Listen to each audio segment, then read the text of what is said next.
Alors, quelques notions de base. La première notion, c'est la notion de force. Une force, c'est une action mécanique qui a pour effet de faire varier la vitesse linéaire d'un objet. Donc, bien sûr, on verra ça plus en détail quand on abordera la dynamique, mais voilà, pour l'instant, ça nous suffit largement. Donc, si nous prenons cette image-ci, nous voyons très bien que la fusée exerce une force vers le sol, et en réaction, on a une variation de sa vitesse verticale, donc qui est dans la même direction, mais dans un sens opposé, et elle va en s'accroissant. Donc, voilà. Il y a un petit cas particulier, c'est un deuxième phénomène, une deuxième action que peut avoir la force. C'est quoi? C'est de déformer un objet. Alors c'est un peu particulier parce qu'ici on voit très bien qu'on a deux forces égales et opposées. Donc si on fait la somme vectorielle de ces forces, on a une résultante égale à 0. On pourrait avoir un petit peu une facilité en pensant, vu que la résultante est égale à 0, il ne se passe rien, et pourtant non, nous constatons très bien que l'objet est déformé.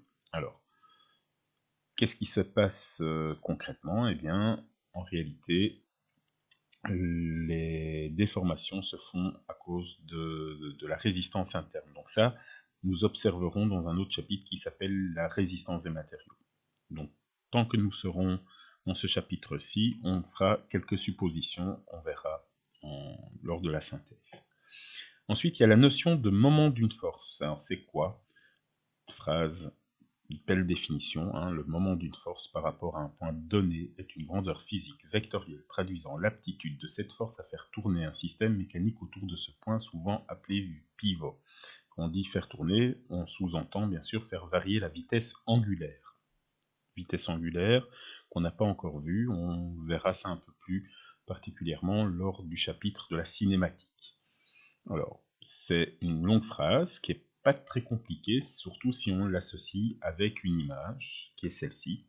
Donc finalement, quand vous prenez le pivot, c'est quoi? C'est le centre de l'écrou ici, ça c'est le point pivot. C'est le point autour duquel on va tourner. Et puis, on applique une force à une certaine distance, idéalement la plus éloignée possible, et puis on va appliquer cette force. Donc qu'est-ce qui va se passer? Ça va induire un moment, ici, qui sera égal à la force fois la distance, et donc qui sera exprimé en newton-mètre. Donc, voilà pour ce qu'est le moment d'une force. Bien sûr, il y a aussi, tout comme pour la force, la possibilité qu'il y ait une déformation. On pense plus particulièrement à la torsion qu'on verra en résistance des matériaux. C'est une des contraintes qui existent, une des sollicitations de résistance, c'est la torsion. Donc voilà. Alors en synthèse, tout simplement, on peut dire qu'une force qui est exprimée en newton fait varier la vitesse rectiligne d'un objet ou bien va le déformer, qu'un moment qui est exprimé en newton-mètre fait varier la vitesse de rotation d'un objet ou va le déformer également, et que pour garantir l'immobilité, puisqu'on est dans le chapitre de la statique, donc garantir l'immobilité d'un objet, 4 conditions sont nécessaires. Alors les deux premières conditions, on va les supposer vraies, on n'en a pas la certitude, mais on va supposer qu'on travaille dans ces cas-là, sinon ça devient très compliqué. Et les deux autres points les deux autres conditions, les deux dernières, elles sont nécessaires pour bien être dans la statique. Donc je développe tout de suite. Première condition, c'est que l'objet soit immobile dès le départ. En effet, si l'objet n'est pas immobile et qu'on n'applique aucune force, eh bien, ça ne fait pas varier sa vitesse et donc il continue à bouger. Donc ça, on est obligé de supposer ou de dire que les objets doivent être immobiles dès le départ. Parce que si on applique soit une force, soit un moment, quand bien même les deux dernières conditions qu'on verra, c'est que les forces et les moments soient nuls, donc soient égales à 0, eh bien mon objet continue à bouger. Donc ça, il n'y a pas de problème, c'est clair.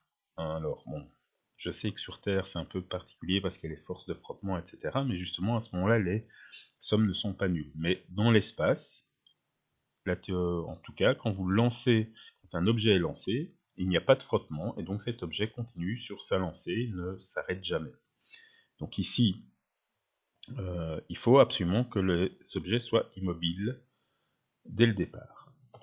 Le deuxième, c'est que l'objet soit suffisamment résistant. Effectivement, on a vu que ça pouvait être déformé. Alors, quand c'est déformé, c'est de nouveau, ça ne va pas. Donc, là, on va supposer, dans un premier temps, on va dire, ben, l'objet est suffisamment résistant que pour ne pas être déformé. Donc, voilà. Ces deux points de départ ben, sont, je vais dire, d'une part, c'est assez logique. Alors, on arrive au cœur fondamental de la statique, c'est-à-dire que, bien sûr, il faut, pour qu'il n'y ait pas de mise en mouvement, que la somme des forces soit égale à 0, donc il n'y a pas de mise en mouvement, il y a ce qu'on appelle équilibre statique, donc il n'y a pas de mise en mouvement rectiligne si la somme des forces est égale à 0, et il faut également que la somme des moments en un point soit égale à 0 pour qu'il y ait un équilibre en rotation. Donc, pour la somme des forces, on parle d'équilibre en translation, et pour la somme des moments, on parle d'un équilibre en rotation. Et les deux, ce sont les conditions d'équilibre de la statique. Voilà.